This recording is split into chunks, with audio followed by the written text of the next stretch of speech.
నమస్తే దోస్తులు. ఈరోజు కందులను ఎలా నిల్వ చేసుకోవాలి, ఎలా అంటే కట్టెలతో ఎలా వేరు చేయాలో కూడా మీకు ఈ వీడియో ద్వారా అందిస్తున్నాను. ఈ వీడియో కాకుండా ఇంకా లాంగ్ వీడియో కూడా ఉంది. కందులను ఏ విధంగా శుభ్రపరచుకోవాలో అన్నీ కూడా ఇందులో ఉన్నాయి. మా పిల్లలు కూడా పని చేపిస్తున్నారు మా అమ్మమ్మకైతే.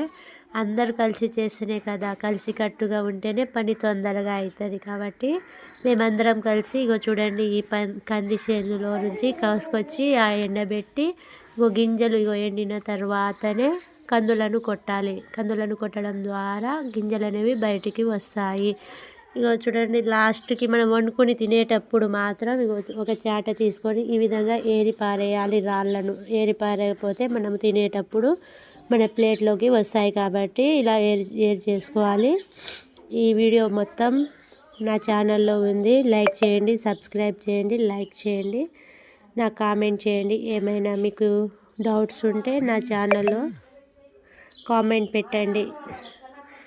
బాయ్.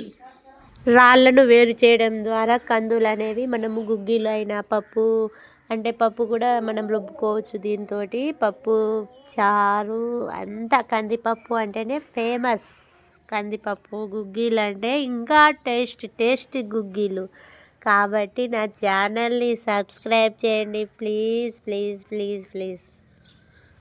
వ్యూవర్స్ వస్తున్నారు కానీ సబ్స్క్రైబర్లు రావట్లేదు నా ఛానల్.